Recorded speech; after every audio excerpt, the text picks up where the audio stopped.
Hey there, listeners. Catherine here. I am really excited to announce some bonus content we've got for you thanks to our amazing sponsor, Erath Winery. Our next 6 episodes will include an exclusive Pinot Noir education series along with a very special offer just for the Four Top listeners. So stay tuned. Not only do we have a great show for you today, but we're also going to share some news and some history that will interest everyone from casual wine lovers to connoisseurs. So sit tight and we will be back with the first installment of our Erath education series later in the episode. See you then. Hold on, I got a joke for you. Go for it. In honor of today's guests. Okay, let's hear it. People say that being a waiter is not the best job in the world, but I'm thinking, hey, it puts food on the table. Okay, here we go. Here we go. Are you guys ready for this?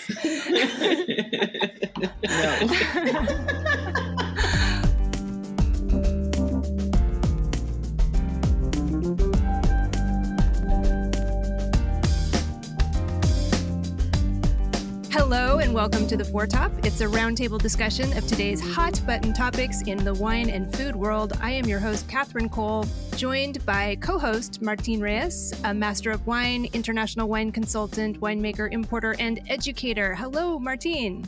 What is up? How are you? I'm well. How are you, Catherine? I am well. I just want to let you know what I'm sipping right now. Coravand, is that a verb?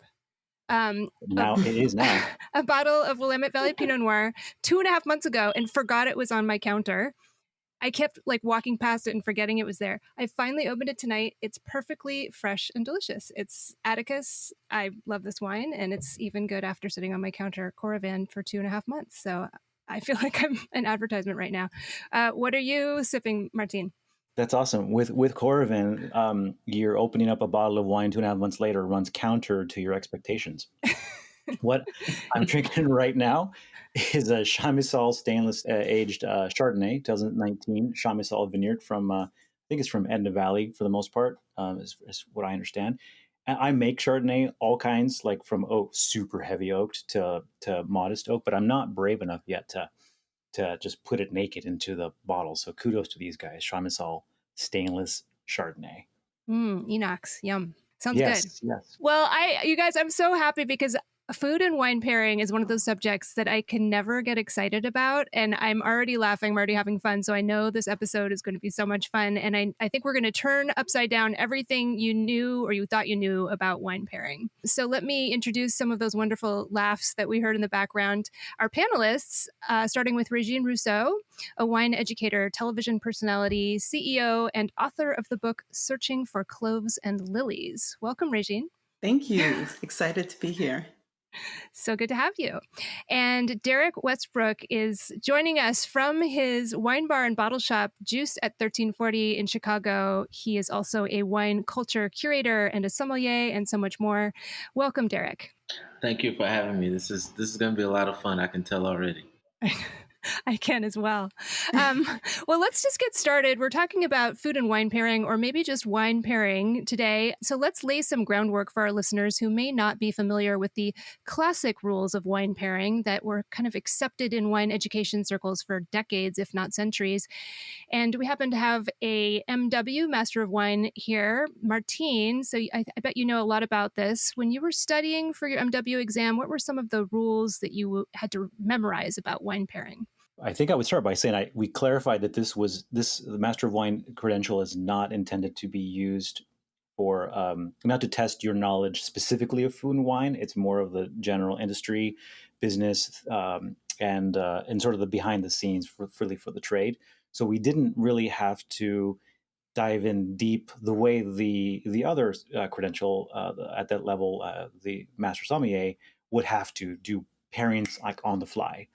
However, with that said, these are fundamentals that are just based in science that beyond this, you can be creative, you can bend and break certain rules, but understanding basic concepts like the sweetness in food, the higher the sweetness of a food, the more that cancels out the sweetness or fruitiness of a particular wine, right? That's a fundamental reality. I wouldn't call it rule. It's just a reality, right? You can't get around that. and understanding that dynamic. Another one would be, acidity. Like if a food has, or a dish has a lot of acid, like tomato-based foods, pastas, and so forth. With a lot of tomato-based sauces have a lot of acidity, right? And wine also has a lot of acid too. And so if you increase one, it's like the sunspots in the sun, right? Like the sunspots are actually really bright, but compared to the sun, they look dark because relative to how much brighter the sun is, they look dark, but outside they would be bright, they'd be shining like a star. So acid in food would cancel out the effect of acidity in wine, making a otherwise super tart wine seemingly flatter. There's a lot more rules you can get into, but that's really a snapshot of just the basics. And I kind of want to leave it at that, because this whole thing is about exploring much more than those basics. And that's the fun part of today. So, Regine, I know you teach a lot of classes. When you're teaching about food and wine pairing, how do you get people started? So what I try to do is ask my students, or, if I'm doing an event, what they eat. And I think what Martin hit on that really resonates, and this is how food and wine pairing should be taught, is not necessarily, I think one of the things you mentioned is foie gras and sauterne, right? These are one of the things that we were told. Champagne and caviar.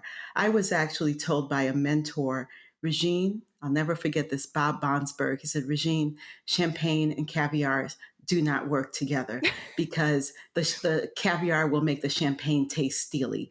Drink some vodka, Regine. And he'd just walk away. Like he's this guy who would drop some knowledge and walk away. He's the best. But anyway, so what I do is I ask them, what do you eat? Right? Because that's the most important thing. Because for me to throw out champagne and caviar where they can't afford caviar or they don't like caviar, it doesn't make any sense. So I really take on the approach of where my customers, my clients, my guests are, and I start from there. And I really do agree with what Martin said.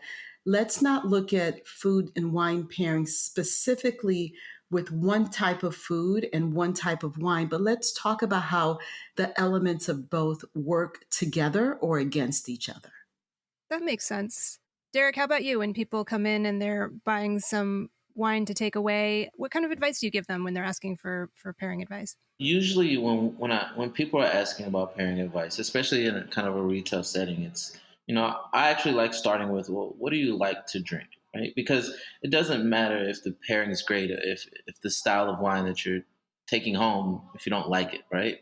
And it's even more so present when we think about kind of a restaurant culture in Chicago. We're a big steakhouse city, and you see a lot of Cabernet and steak, big Cabernets, California cabs and steaks. And even that concept of, what we think is a great pairing, oftentimes similar to what Regine was saying, is that we're not thinking about textures and structure. We're thinking about what do we like to drink. And so I like to meet them where they are. If they like something very particular that doesn't necessarily pair with that dish traditionally, then I find the best version of that for them. Because if they're happy drinking what they're drinking, then it doesn't matter if it pairs perfect, right? That's not my job, is not to get the perfect pairing for you. If you don't like the wine and the food, I've failed you. So that's where I start is, what do you like to drink? What are you in the mood for? And then I tell them, well, this is my suggestion of what pairs well, and this is what you like. And then give them the option to choose. So then, therefore, they're kind of in control of their own destiny. They have some autonomy in that space. And instead of thinking about grape varietals or regions all the time, I like to talk about style, weight, texture, rich and creamy versus bright and minerally, fruity and juicy versus earthy, light, medium, heavy. Boiling these notes and styles, the very molecules that wines may have, boiling it down to make it very simple and digestible. There's a pun for you. Is kind of the approach I like to take. I like the pun work there. Derrick. No, not another bad joker. Good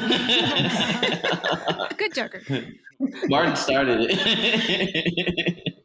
It's becoming contagious. I know. Something both of you shared in what you said is I think this actually is a good lesson for all of us who instruct, teach, learn, sell, import wine. when we talk to a consumer, it always seems better to start by asking them something about what they want. And in the case of with Regine, it's like, hey, what kind of foods do you want? Because then you set that frame of reference, right? And then with Derrick, you ask, hey, what kind of wines do you like? Because then that sets again another frame of reference. And too often, perhaps, I think all of us have been guilty of wanting to say, I know I've learned my lessons and I'm going to come and teach you. And here are the rules. Here's the thing. And if you want to break the rules, here's how to break them, but without really knowing your audience. So when you're in an educational setting, always think about asking and leading with a question about what your audience wants.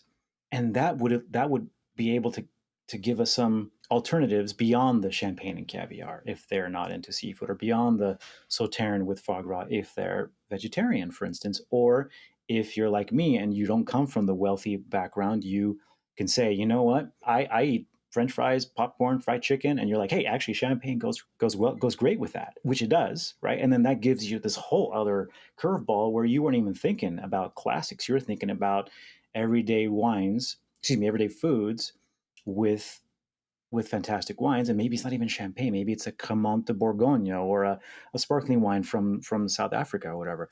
I love what you guys just did right there. That's fantastic. Yeah, I so do I. And Regine, you brought up the sauterne with the foie gras, and Martin as well, and the champagne with caviar. I remember taking International Sommelier Guild courses when I was young, and I just feeling so alienated, like looking at this book, like this has nothing to do with my life. There's no way that I belong in the wine world because I don't sit around eating foie gras and caviar, nor does anyone who works in the industry. I mean, nobody could afford that, right? Right. Well, so I didn't know you studied at ISG. I did the same. And it's interesting for me, I never questioned it. I just thought, this is what you do. You eat caviar and you drink champagne, or you have sauterne and you have, and that's what I thought. And I really, until I started working with consumers and understanding that the issue was, we have built this industry to be about us, right? And to speak a language for us, the ones who went to the ISG or WSET or whatever.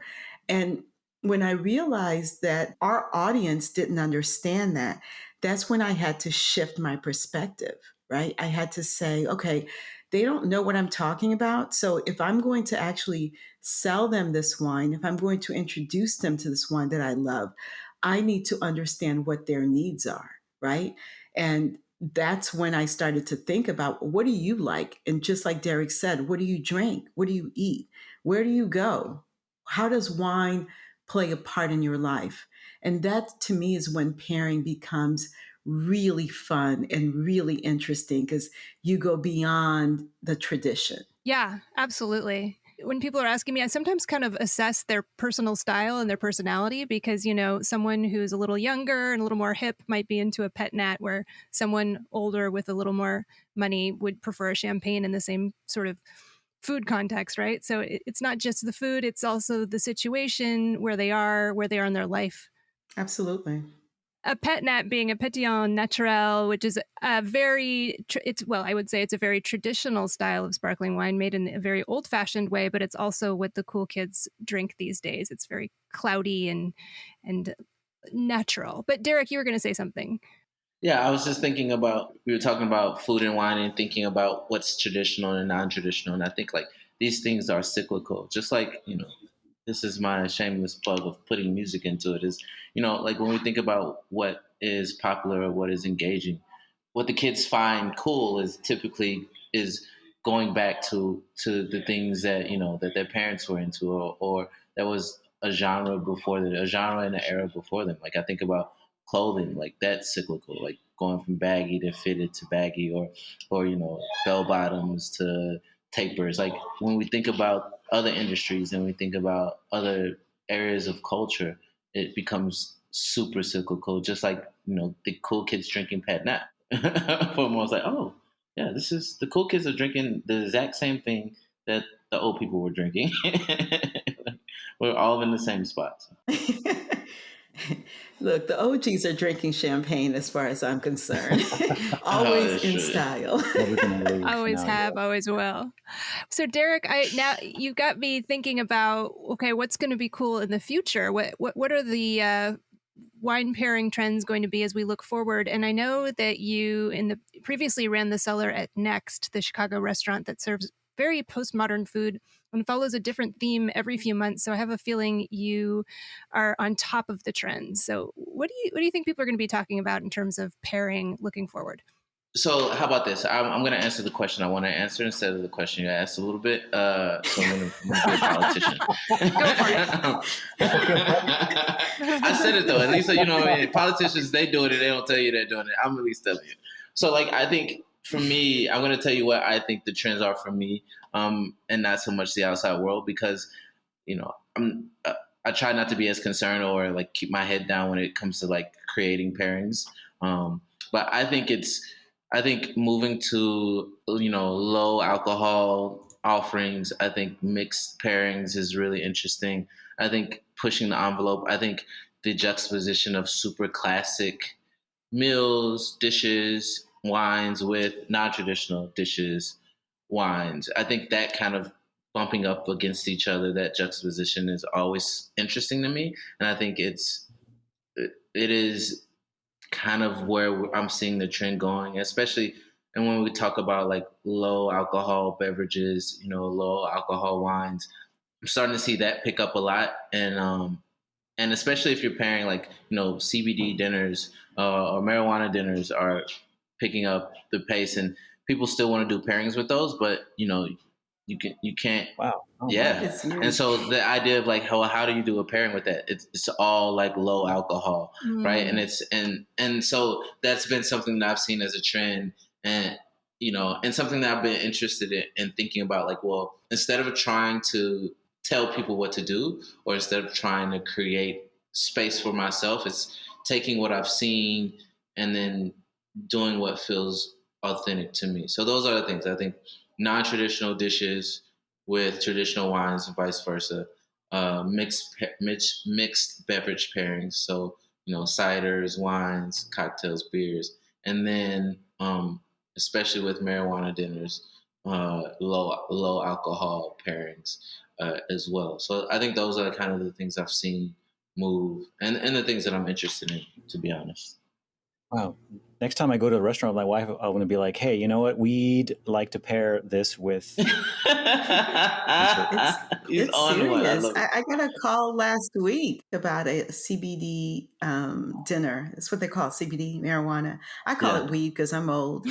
But yeah, right. Me too. And this is this is the trend. And I told them mocktails. I told them coconut water-based mocktails because, look, I am a connoisseur of the CBD, and I'm thinking I get dehydrated, right? And so I think really interesting mocktails with a lot of fresh herbs would be really cool. Not to take anything away from wine, but it scares me a little bit, if you're inviting people to a space to experience this, you're well, how are you getting home, right? Yeah. With the CBD and the wine. So I say really interesting, complex mocktails would be the way to go. I like that, Regine. I had a nightmare experience in a restaurant in Portland when, we were legalized far ahead of everyone else. And went to a restaurant and they were offering CBD floats in the top of wine, which I just thought, this sounds like a terrible idea, so I have to order it. And I was I got to try this. Okay, the aromatics of the wine were gone. It just smelled like pot. And then I couldn't, I was I am stuck in my chair. If the fire alarm went off right now, I would not be able to stand up. It was terrifying, actually. Yeah, no. And I'll tell you my story off air because no one needs to hear this. But everyone has different tolerances, but it's not two things that I like to mix outside of my house. Now, in my house, we're gonna have a party. The pairings ideas here is Wow. Derrick and I in the mix, things happen. Yeah, I know. You warned us. I love it though. I'm so tired of food and wine pairing. Now I'm getting excited to think about all these. The food and wine pairing thing. Let's just go somewhere else. Well, I wanted to answer your question, riff off of something that Derrick said. In terms of trends for me, and I'm not just saying this because the two of us are on, but I really think that what we're doing with music and with poetry is going to continue as a trend, because what I think it's done is brought new people to wine. Right? I mean, we built this industry, and I say we because, everyone wants to blame the old white man, and it's not that simple, because I think that a lot of us, myself included, were seduced by that world. Now that I look back and I think about, wait a minute, when I realized that wasn't serving anyone, right? Because it really wasn't. My background is in sales. So my job, my goal is to market and to sell and to bring people into whatever industry that I'm a part of. So when I realized that the language that I was speaking, right, that the education that I received wasn't serving the larger public, I had to think of a way to make it more accessible. And I do think that the work that Derrick is doing with wine and music makes it accessible. The way that I write my notes, my tasting notes, and pairing wine with poetry makes it more accessible. That's what I think. I see, a space for wine and fashion. I see a space for like wine and home decorating, right? Like, because we consume a lot of wine at home. So like, how does the mood of your house impact the bottle that you open tonight? Things like that, I think, will bring more people into the wine space. And that's the kind of pairing that I would like to see. Yeah, I think the thing that resonates with me, or the word that keeps coming up as Regine speaks, is like culture, right? Like wine is culture. And I think for a long time, we defined culture in these very simplistic or linear terms. And I think expanding what we understand as culture, and culture being being poetry, being music, being art, being home decor, being all of the things around us, is key to the next evolution. Like, just like we talk about the next evolution of pairings when we talk about food, I think Regine is absolutely right about our abilities to expand outside of what we've seen as general pairings, or what we've seen as accessible. And I think that's what's beautiful is now you get to see other artists and creatives in this space, in and around wine, in and around beverage, that is ultimately more exciting than the alternative. I love what you're saying, and I want to dig deeply into this, because this is what both of you are doing that really interests me, is talking about music and about poetry, all these other things that are other than food. But I need to take a quick break here and say something about our sponsor. So we will be right back. Hi, listeners. I'm so excited to share with you a special Erath Winery Pinot Noir education series. This is going to happen over the next 6 episodes. We are going to learn some history and taste some delicious wines, and guess what? You can taste along with us. Erath is offering a special 4-Top 6-pack exclusively to the 4-Top listeners. You can buy these wines at a special price by going to erath.com/the4top. From the 2019 vintage, we will be tasting the Oregon Pinot Noir, the Oregon Pinot Noir Rosé, the Oregon Pinot Gris, and the new Reserve Collection Pinot Noir. Also, we will be tasting Erath's 2017 Knight's Gambit Pinot Noir and the 2015 La Nuit Magique Pinot Noir. So let's crack open our first wine right now. It's the 2019 Oregon Pinot Noir from Erath, and this wine is a screaming deal at $19 a bottle. I've got Rachel and Izzy here tasting with me. What do you think, folks? I think it's that delicious Oregon Pinot that everyone knows and loves. Mm-hmm. I couldn't agree more. It's what I usually go to, so I'm glad to be sipping it.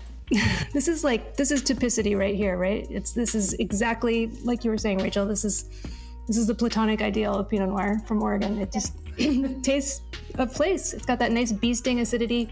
It's bright, it's refreshing, but it's also warm and earthy. And now for a history lesson. Oregon has always been known for its pioneering spirit, and that sense of discovery brought many viticultural explorers here in the late 1960s and early 70s, ushering in a new era of winemaking. One of the young mavericks who landed in Oregon's Willamette Valley was Dick Erath. And just an aside here, in case you're curious, that's spelled E-R-A-T-H, kind of like Earth, just move that R up a little bit earlier. So within the Oregon wine region, also known as an appellation, there's the Willamette Valley appellation, and within that is the Dundee Hills appellation. And back in 1968, Dick Erath became the Dundee Hills OG, the original, when he bought a 49-acre property, settled into an unheated old logging cabin, and set about solidifying the reputation of the Willamette Valley as a world-class wine-growing region. Well, that's it for today's little history lesson, so tune in next week for another installment of the Erath Education Series. And remember, you can taste along with us. Go to erath.com/theforetop for that special Four Top 6-pack of wines at a discount of about $40 off retail. Wow. Plus, you can save an additional 10% on that purchase if you join the Erath mailing list before you shop. Now, I just visited the Erath website, and they conveniently offer a few different ways to get on that mailing list, including scrolling to the bottom of any page on that website and clicking Sign Me Up. And then you just check your email for the coupon code and enter at checkout for that extra 10% off the already discounted price of the amazing 6-pack of wines that Erath Winery has put together for Four Top listeners. Thank you so much, Erath Winery, and now back to the show.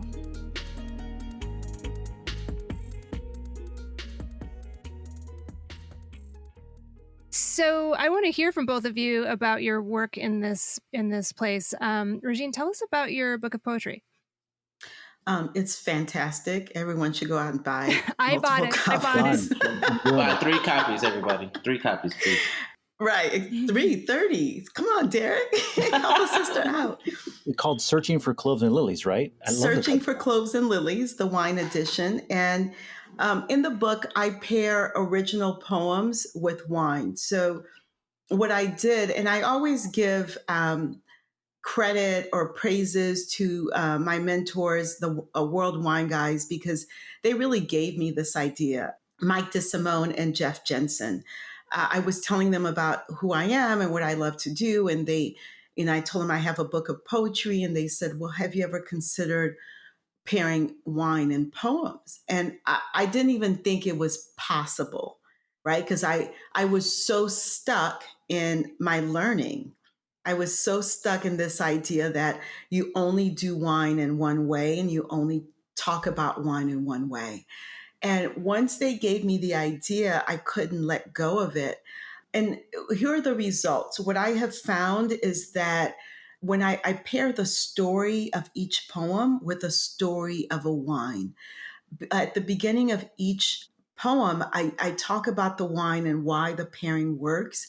And I did a book tour, and it was amazing to see how many people who either didn't connect with poetry, connected with poetry, and then people who didn't connect with wine connected with wine through this. And it, for me, was really shattering this notion of how wine should be talked about and the spaces that wine belong in. And that was really freeing for me. I love that. Both of you did that. I know that's, by the way, let me just say that's fascinating that to think about poetry and wine. And I want to read that. And I also know, Derrick, you did something, again, sort of genre bending, and where you have you had a fragrance and wine pairing and music and wine pairing, right? And all talking about culture. Yeah, I think that for me, I'll talk about the fragrance and wine pairing first really quickly, and then get into the music. I think for me, the fragrance and wine pairing was initially the most challenging concept. It was definitely one of those situations where we wanted to work with this company. We wanted to work with Chanel, and we had some friends and some relationships. But the question was, well, how does this relate? And so I immediately saw that as a challenge, and I was like, well, I don't know, but I'm going to find out. and so what I started doing is thinking about, well, when we're doing as a sommelier, when you're taking your exam or like, as a professional, we do something called deductive tasting, and we start with sight, then we go to smell, and then we go to taste. And if we do deductive tasting right, our smell actually is the trigger point for us identifying a wine, right? By the time you taste it, you should have a pretty strong idea. And the tasting of the wine should kind of reiterate what you saw, and especially what you smelled.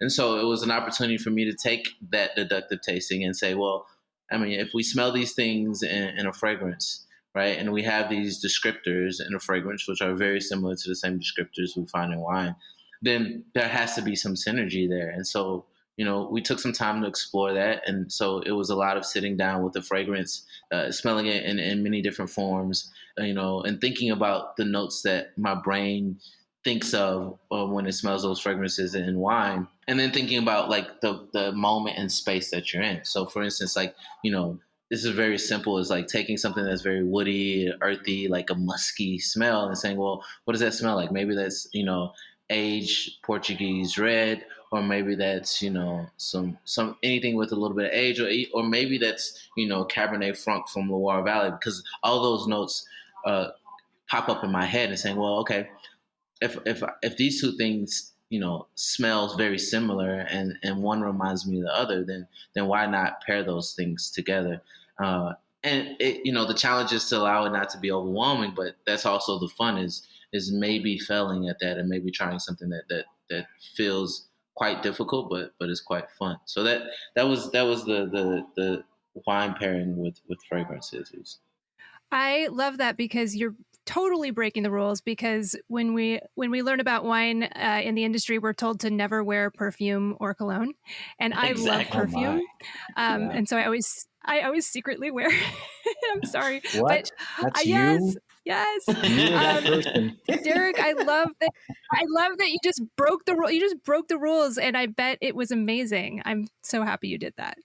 But doesn't everything great happens when we break the rules? Exactly. Absolutely. Yeah, Everything in life. Right. Nothing great happens when you just stick with the rules. That's the whole, right? Then you're within your little channel. You're absolutely right, Regine. I'll break some rules in the future here and see what I can do. Our glasses. Let's just do it right now. Right. Oh. All right, Derrick, let's hear about pairing wine with music. How do you do that? Yeah, so pairing wine with music was a bit simpler. Like intellectually for me, it was a little bit simpler for me, just because it felt natural. Short story long. Having grown up in the church as a kid, like listening to gospel music and my parents playing blues music, and having uncles who were in a gospel singing group, like music was always around. And I can't sing. I was a bad instrument player in middle school, so like those things have always been in my atmosphere, if you will, or around. So in my orbit rather. And so the way it came about is that at the end we would taste wine. I would taste wine for a new menu. So when I was at Elizabeth, we'd be prepping for a new menu. So we'd be tasting multiple wines because there's multiple courses, and there'd be all these bottles left over at the end of the week from a new menu. And so, we would take some home, I would give some out to people, and then I'd have like 4, 5, 6 bottles open, half to 3/4 full bottles open, and it was like, well, I can't drink all these by myself. And so we play records, play music, and drink with my friends, and it kind of grew into a point where we're like, yo, like play this while we're drinking this, and now play this, and now play that, and so it kind of turned into a natural pairing of, well, what notes in this record, like whether they be high tone notes or like cymbals, horns, or alto sax, or like even sometimes key and register, like those notes paired with bright acidity, citrus, which are the same thing, I guess, and like those minerally, salinity, like all those things felt the same texturally in my brain. And so, Samples and Samples, which is the event series, came from that concept of these textures work in my brain. And if I can play these records and let you connect with these records, which are an easier introduction, then I can explain this difficult concept of wine. And so that's kind of how that came about. It was, as the best things that happen in life. They're mostly flukes, and you just stumble upon them. When it comes to food or food flavors or even flowers, or just something that's static like that, versus when we talk about, for Regine, poetry, and you say, well, I'm going to pair this poem with this wine, entirely interpretive, right? Music, same thing, entirely interpretive. It gives you permission to not say to the person who said apples and peaches, you feel awkward saying peaches. I'm not getting peaches. I'm not getting apples. Right. I'm disagreeing with you, but I feel awkward doing that. Mm. Whereas opposed to if you tell me, hey, this actually smells and tastes like Glenn Miller in The Mood, or some poem that Regine creates, you can be like, hey, I don't know that one. I want to hear it. Oh, I can see what you mean, which then gives us all permission to learn and be wrong or be right, or not even be wrong, just explore different sentiments, different emotions, with the pairing of things beyond the basic flavors of banana and lychee. What the hell is that for some people, right? And kumquats. What is that for some, right? Versus this poem evokes something for you. That poem might evoke sadness, for me, melancholy for you, and therefore you give yourself, everyone, permission to interpret it in their own way. And until this point, I hadn't thought about the freedom you get. Right, Regine, right? Wouldn't you agree? Yes, I think it makes space for everyone. So one of my favorite pairing stories is I pair wine with conversations and company. Mm. So I had a friend come over, and I have a nice collection, and I said, you can pick anything that you want to open except for this except for this shelf. And she picked right, like don't touch that. And she picked a beautiful wine from Portugal, from the Douro, and we opened it, and it was good. Okay, it was very good. But I could tell she was here to talk, right? Like she was ready to have a conversation. And I said, this wine isn't going to take us to the place that we need to go. I'm like, let me put the cork in it. I'm going to open something else. And I opened a Pinot Noir from the Russian River. And I'm telling you, like, our entire mood changed because that wine was freaking slippery. And it took us to that place that we needed to go to have the kind of conversation that we needed to have. All you need to do is feel to be able to experience that. Mm-hmm. And I think another wonderful way to pair it with the person, pair it with the conversation. It's kind of looking like at a piece of art. You're never wrong. You're just feeling what you feel about the artwork. And so it doesn't matter if I went to the ISG and you didn't go anywhere. We can have a conversation about that work because it is a work of art, and we can feel what it allows us to feel, or what we allow ourselves to feel. So that's the kind of pairing that I get super excited about. I have to interject because no one knows this, and Regine may get upset at me. But first of all, Regine has one of the best eyes for art, period. As a person who's been fortunate enough to see her home and see her taste in art. So when she talks about art, I'm definitely listening. So I want everyone on this podcast, and I need you to hear it as well, Regine. So. Okay, well, you're always invited over, Derrick. Yes. Except don't drink anything from that shelf. Oh. That shelf, don't touch that shelf. Regine, you just pinpointed something for me that I'd been trying to figure out, which is I have been lucky enough to experience the Krug Champagne music and wine pairings. Maybe you all have experienced that as well. I'm not cool enough, but yeah. It's really beautiful. It's a beautiful experience. But I realized why I felt uncomfortable after a while, and it was because you have to sit there silently and just sip the champagne and listen to the music. And it goes on I did it. I visited in Champagne. I visited Krug. So I think it went on for like 45 minutes or so. And it was, it was wonderful. But I thought what was missing was conversation. We didn't get to talk about how the music was affecting us. We all had to kind of sit there and just be wrapped and just listen quietly. But conversation is really so important. Yeah, I mean, who wants to have? I personally, believe it or not, at home, I don't drink a lot because I live alone. But I much rather the experience of, hey, Derrick is going to stop by and we're going to open this bottle. That is, to me, I want to talk about it. I want to see your eyes light up at the point where that bottle hits that sweet spot, right? Mm-hmm. I need that conversation. That's what gets me excited. So, I need to. Yeah, the talking is the magic. Did you guys hear about that artist that was Baroque? He stole the Monet to buy Degas to make the Van Gogh. Oh my God. Yes. What is wrong with you? Yes. It was so bad that it was great. Thank you. I needed that. Okay, now you're all reminding me of, and I'm not gonna, I can't do the puns. I'm just not funny like Martinez, but you're reminding me of a winemaker here in Oregon, Patrick Reuter with Dominio 4, who actually paints his tasting notes. He doesn't write them, he paints them. So if you're interested, Google Dominio 4 winery, and I'm trying to remember what he calls those tasting notes. I'll look it up while you guys are talking. I think bringing it back to food and wine pairing, because we eat food every day and we like to think that we can drink wine every day, or at least every other night, right? For health reasons, just for health reasons.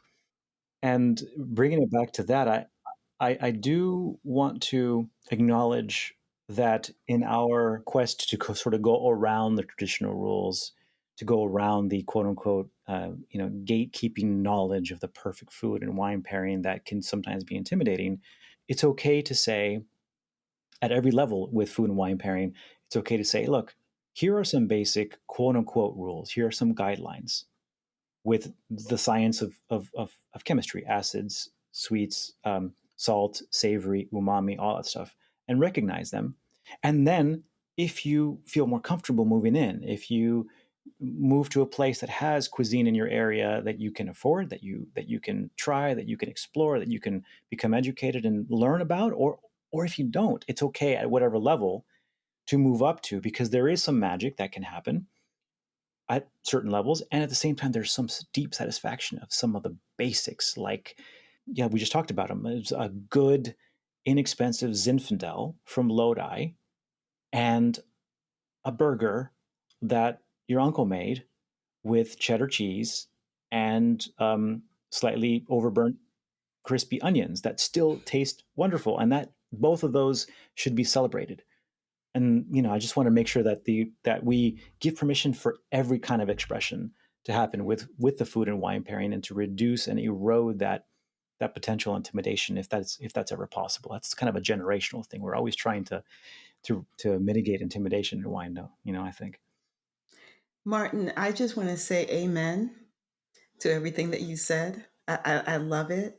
And if I can add, I think food and wine pairing is important. It's relevant for a few reasons. Everything that you mentioned, that one can heighten the experience of the other.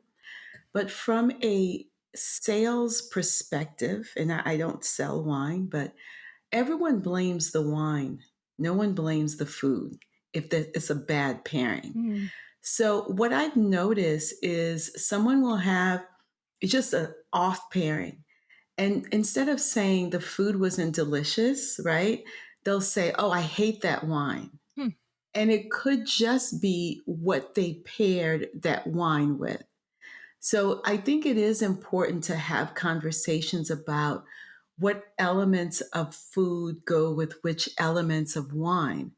And again, not to exclude anyone or any culture or any style of food, but to expand what we're doing. I love jerk chicken wings. Okay, I really do. But I am not going to have my jerk chicken wings with a high alcohol, big red wine. That is not interesting to me. So I think it's important for people to understand, whether they eat jerk chicken wings or not, that spicy foods and high alcohol do not They mix. just jerk you around. I know. I get it. I know it's coming. I saw it too. I saw it coming. Yes, they jerk you around. You saw it coming, Derrick. Sometimes it's contagious. Yeah, eventually, That was good. Well done. I can just well do it. done. Sorry, Regine, keep going. No. I was just saying amen. And you know, my point is that let's broaden the conversation versus, limiting things or canceling certain rules. What do you think, Derrick? Yeah. I think that exactly to your point in the reference to the jerk chicken, and is that it's, I think a lot of times we run afoul of creativity by not allowing people to explore into foods that we call non-traditional. And it's kind of weird to even use the term non-traditional, because most of the foods that are like non-traditional are homely foods, right? Like, and when you think about like fancy foods, they're typically homely foods. I think back when I was at Next, we had a bistro menu, and bistro is basically peasant food. And when we think about like duck and all these things, this is what they had around. And so it resonates with me to think of, what practical foods do we have on a daily basis that we can pair with, and not thinking of wine pairing only just for fancy meals or, particular restaurants, like to the point where if you want to have fast food and wine, like you can do that. And I think there's levels to the conversation of thinking about what pairs with what, and even the language we use around it. I think for me, it's always been about the thing that bothered me in restaurants and fine dining restaurants is that the language we use with certain foods, certain dishes, certain proteins, or even certain vegetables, we start to stereotype those items and not give them their just due when they're quite beautiful. For one thing, and this is the last thing, is like I remember distinctly people being really big into like fennel or, into leafy greens. And now like all of a sudden people really love mustard greens. And I'm from the South. And it's like, mustard greens have been fired for forever. But like, why is it now important? Or why is it now that we're starting to give reverence to these things? And it's like all of these vegetables from all over the world, and particularly, talking about the US, it's like all of these have merit and all of these deserve great pairings and deserve to be talked about when we're talking about food and wine pairings and when we talk about a great culinary experience. So that's my soapbox, and I'm going to get off of it. Amen, brother. Amen. Preach it. Regine, you actually mentioned that something I think you wrote or said where you part of what you do, I know, is, and you've said this yourself, you explain how these concoctions, these pairing ideas, these intersects between wine and whatever you're consuming, they can be, I think I wrote it down here, they can be fun, they can be flirty, they can be poignant, they can be lingering, right? And then that recalls the fact that the context is also important. And I think back to what you said earlier with your friend who came over, right? Each pairing or even the idea of the pairing can change based upon the role they need to have. And it could be a conversation. It could be not just the food, but the context or the kind of event or the kind of moment. Fun, flirty, poignant, lingering. I want to go to your classes. Wow, did I say that? You make me sound so smart. Yeah. I'm fancy. So fancy.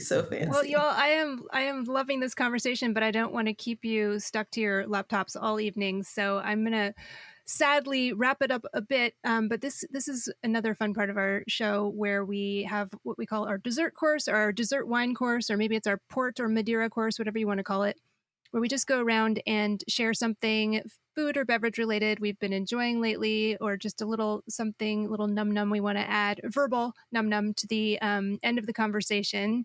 And I'm going to go first. I just need to do a little log rolling for our Four Top team, because the next time you want to pair wine with music, I want to shout out to our two resident musicians, Keelan King and Lex Rule. I think I've recommended Keelan's music in the past. You can hear him in our intro and outro, and he's online at music.keelanking.com. He's killing it. He's killing it. He's Yeah. definitely- And our design assistant, Lex Rule, is also incredibly talented. She's a singer-songwriter. I have to say, she is like heartbreakingly good. I'm hearing her sing. I think it would be the perfect pairing with that smooth Pinot Noir you mentioned, Regine. So did anyone else bring something to recommend this week? How about you, Regine? I can see you nodding. I did. So I am obsessed with Big Macs and Burgundy. It's Vanessa Price, and her co-author is Adam Lockhuff. I love this book so much that I haven't had a Big Mac, and I swear it's been like 10 years, but I bought the Big Mac, I bought the Burgundy, I did the pairing, and I love everything about this book. And I think it's just so much fun, and everyone should buy a copy of it.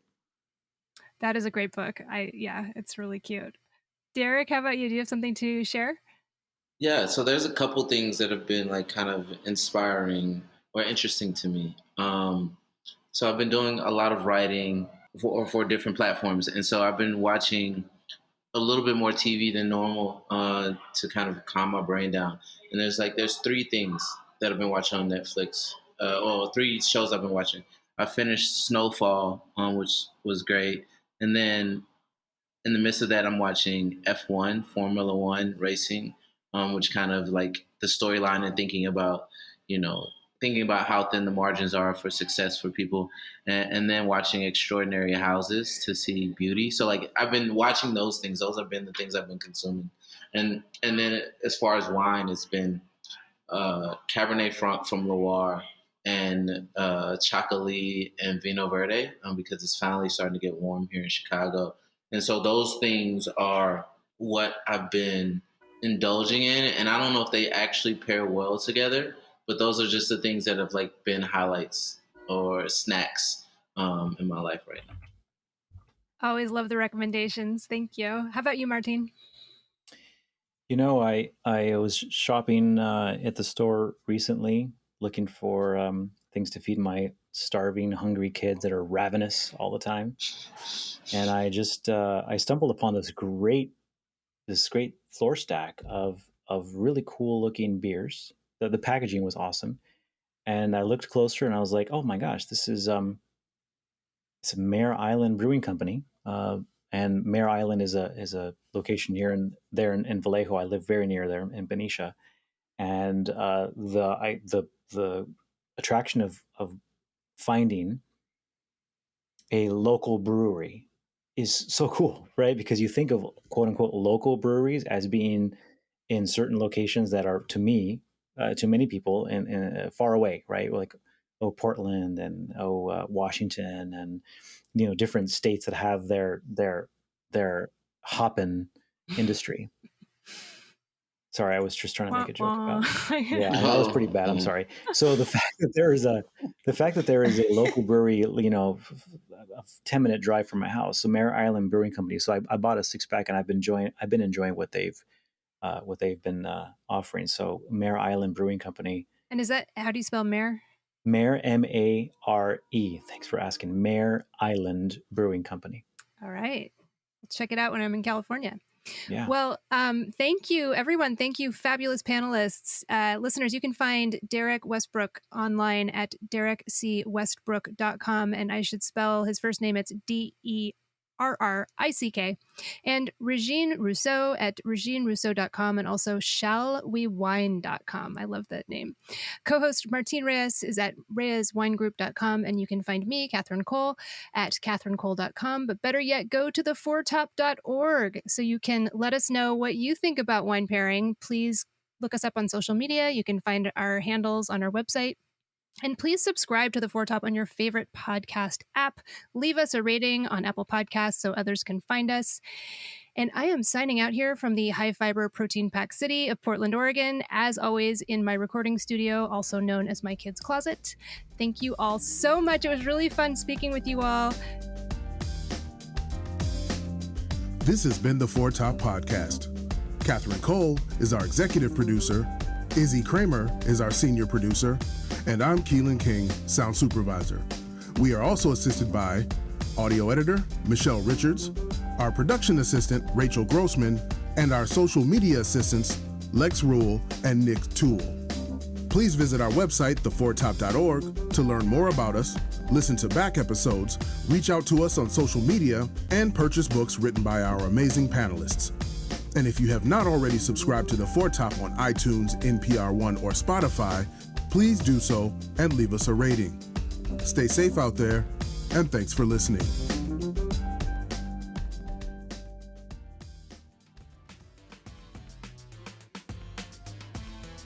Oh, wait a minute. Are you still there? Oh, well, if you're still listening, then I need to tell you something. I need to tell you about the fabulous swag over at sparklingwineanytime.com. Sparkling Wine Anytime is, of course, your favorite new book about all things bubbly, but it is also a wonderful website designed by our team, Lex and Rachel. And we have gifts and goodies galore for you. We have sparkling wine-themed beach towels, teas, cocktail napkins, fancy wine flasks, adorable tote bags, and more. And guess what? Your purchase will help to support a favorite cause of ours, Ahivoy, that's AHIVOY, check it out, which provides education and career training to vineyard stewards in the Willamette Valley. So it's a win-win for everyone, and who doesn't love sparkling wine anytime? Please head to sparklingwineanytime.com. We would love to see you there. Thanks. We love you all. You're wonderful. Kiss, kiss.